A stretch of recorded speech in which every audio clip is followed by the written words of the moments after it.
읽은 본문으로 비교 의식을 뚫고 함께 나아가라라는 제목으로 하나님의 말씀을 나누겠습니다. 오늘 우리가 읽은 7장에는 이스라엘의 6지파의 이름이 나와 있습니다. 이스라엘의 6지파는 이사갈, 베냐민, 납달리, 므낫세, 에브라임, 아셀입니다. 사실 이들이 거했던 지역은 좋지 못했다 이렇게 표현한 것도 이미 우리의 그 시각과 해석이 들어가는 것이죠. 이들은 북쪽 지역에 위치한 지파들입니다. 그래서 이들은요, 상황과 여러 가지 환경들 가운데서 여러 가지 외부의 침입이 있을 때 그 또 외부의 침입에서 가장 먼저 영향을 받았고 또 종교 문화적으로도 영향을 많이 받았던 사람들입니다. 여러분, 한 나라가 구성되어 있으면 당연히 때로는 어떤 눈에 보일 때 좋은 곳에 있을 수 있고 어려운 곳에 있을 수 있고, 그런데 이 모든 또 지파들이 각자가 장점만 있는 것도 아니고 단점만 있는 것도 아니고 모두가 함께 공존하고 있는 것을 볼 수 있어요.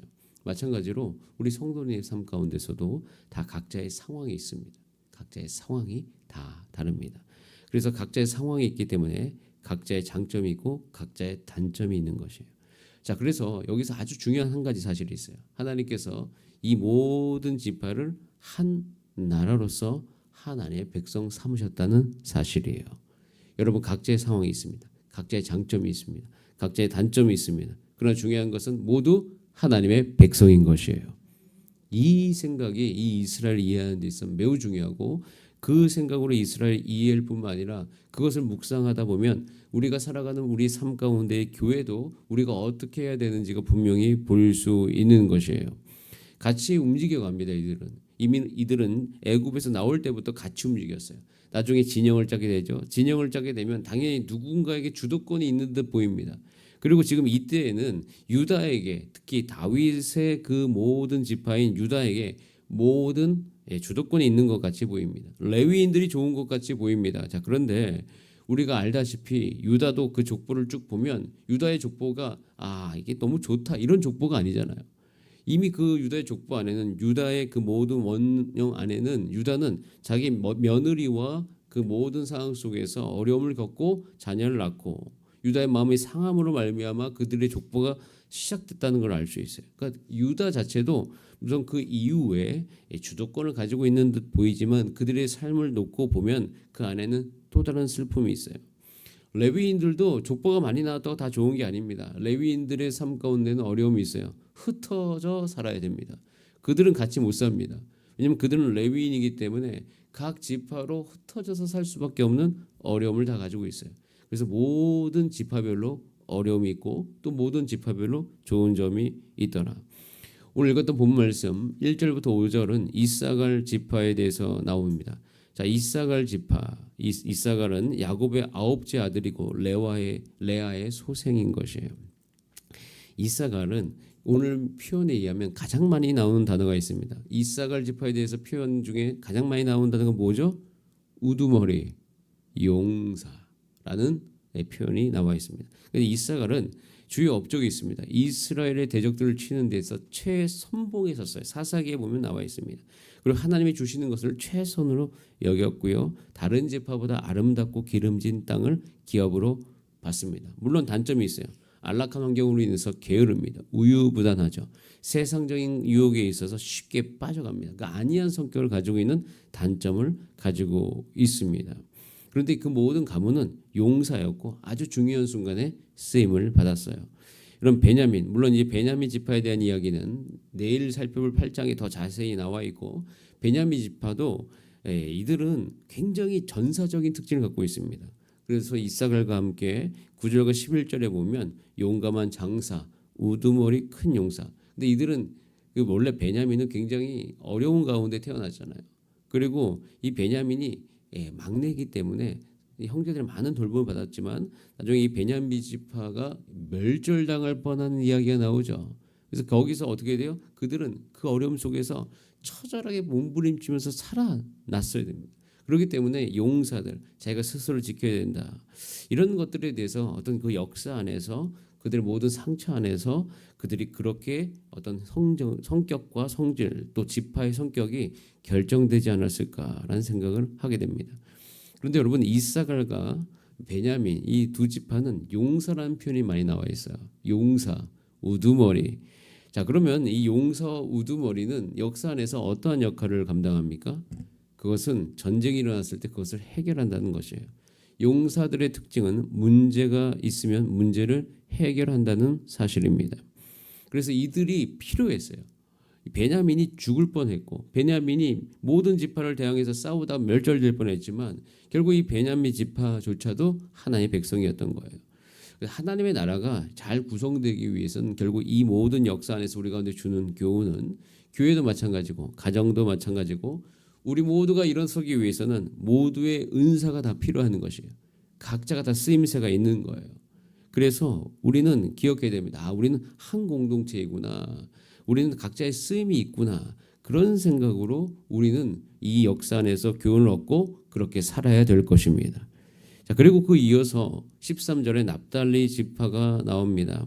납달리 지파, 야곱과 비라에서 태어난 6번째 아들이고 비라의 2번째 소생인 것이죠. 이 납달리 지파의 주요 업적은 그냥 행동이 재빠르고 비옥한 토지를 차지했던 거. 그런데 물론 그들이 단점이 있습니다. 그러니까 납달리 지파는 성격이 약간 좀 뚜렷한 성격이 없어요. 근데 그럼에도 불구하고 그들은 거기서 잘 차지하고 잘 살아남았어요. 물론 단점도 가나안인들을 그들의 땅에서 완전히 쫓아내지 않고 우상 숭배에 물들기도 했지만 결국은 이 세상과 타협하는 이런 모습들 속에서 현재 우리들 또 교회 안에서 이렇게 타협하는 어떤 부분들에 대해서 좀 이해가 할 수 있는 그런 측면을 우리 가운데 제공해 줍니다. 자, 그리고 므낫세 지파로 넘어가잖아요. 므낫세 지파는요, 장제의 축복을 빼앗겼던 지파이잖아요. 그리고 요단 서편의 단을 싸움으로 분쟁을 일으키는 지파. 그러니까 굉장히 상처가 있고요. 그리고 자기가 다 차지함에도 불구하고 빼앗겼던 사람들, 그런 사람들입니다. 근데 이런 사람들이랄지라도 하나님 나라에 소속이 되어 있어요. 이런 교회 안에서도 정말 다양한 분들이 다 계시듯이 이스라엘의 이 12지파는 우리 가운데 무엇을 이야기해 주고 있습니까? 모든 것을 다 이야기해 주고 있어요. 그러니까 12지파의 이야기를 놓고 보면 메시지가 분명합니다. 하나님 나라 안에 들어오지 못할 자가 없다. 모두가 다 들어올 수 있다. 라고 말씀하고 있는 것이에요.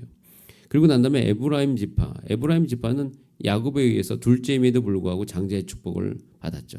그 다음에 지도자적인 위치를 차지합니다. 그런데도 그들의 단점은 불평이 늘 많고요. 그 다음에 다윗 왕을 지지한 유다 지파를 적대시할 때도 있습니다. 이런 일들이 각 지파 안에 계속 있는 것을 볼 수 있어요. 아셀 지파는 사실은 매우 기름진 땅을 기업으로 물려받았고 그리고 그 상황 속에서 많은 축복을 받았던 그런 지파. 이 지파의 이름으로서 아셀이 나옵니다. 자, 이렇게 우리가 그냥 간단하게 6지파의 이야기를 보면서 한 가지 안타까운 점을 발견합니다. 자, 6지파가 나왔지만 지파 중에서 나오지 않은 지파의 이름이 있죠. 어디 지파입니까? 단과 스불론은 나와 있지 않습니다. 그래서 이렇게 이 두 가지가 다 표현되면서 한 가지를 알 수 있어요. 하나님께서 단과 스불론은 그러면 내친 것인가? 그게 아닙니다. 보통요, 우리 달란트 비유를 보게 됩니다. 달란트 비유에 보면 1달란트 받은 자가 있고 2달란트 받은 자가 있고 5달란트 받은 자가 있습니다. 비유죠. 그러니까 하나님 나라 안에 그런 사람들이 있다는 거예요. 근데 1달란트 받은 사람들은 어떻게 했습니까? 그것을 묻어두었죠. 단과 스불론의 이 삶의 태도를 보면 꼭 1달란트 받은 사람처럼 행동했다는 것이에요. 그들이 받았던 것을 귀하게 여기지 않았어요. 그들이 받았던 것을 남과 비교했어요. 비교하면서 나는 왜 1달란트밖에 주지 않은 거야. 그리고 하나님을 오해했죠. 주인을 오해했어요. 그 주인은 아주 엄격한 사람이다. 그래서 오히려 이것을 잃으면 더 큰 내가 화가 있을 거기 때문에 이것을 그냥 손해만 보지 말자라는 태도로 살아갔다는 거예요. 근데 손해만 보지 말자라는 태도로 살아가는 것을 하나님이 굉장히 싫어하셔요. 이유는 하나님을 신뢰하지 못하는 거잖아요. 주신 하나님을 신뢰하지 못해요. 그리고 나를 적게 줬다는 것 때문에 하나님의 성품에 대한 오해를 하는 사람이에요. 그리고 하나님의 부르심을 완전히 그걸 무시하는 거죠. 그러니까 하나님께 대한 반응이 전혀 없는 사람들이 누구예요? 1달란트 받은 사람들이에요. 우리가 어떤 상황에 있든 간에 어떠한 처지에 있든 간에 내가 무엇을 받았던 간에 하나님 나라의 백성의 특징은 하나님께 반응한 사람들이에요. 여러분 보세요. 어떤 상황이나 할지라도 누구라고 할지라도 하나님께 반응하는 자들은 그 모든 족보 안에서 그 모든 역사 안에서 자신의 역할이 있었다는 것을 주목하시길 바랍니다. 여러분 우리가 그래서 이 땅을 살아가면서 우리 마태복음을 하다 보면 우리가 하나님 나라에 대한 이야기가 나옵니다. 하나님 나라에 대한 이야기를 제가 쭉 앞으로 나누면서 한 가지 여러분 가운데 이야기하고 싶은 것, 또 성경이 이야기하고 싶은 것은 뭐냐면 하나님의 나라는 비교한 나라가 아니다. 하나님의 나라는 하나님이 말씀하는 나라고 그 말씀이 모두에게 임하는 나라고 그 말씀이 임했으면 그 말씀이 이루어지는 것이 하나님의 나라인 것입니다. 그래서 하나님께서 각 지파에게 말씀하신 것이 있습니다. 하나님께서 각 지파에게 복을 주셨습니다. 그것이 그대로 이루어집니다. 그렇게 각 지파는 하나님 바라보면서 하나님께 반응했어야 되는 거예요. 그런데 하나님께 반응하지 않으면 어떻게 됩니까?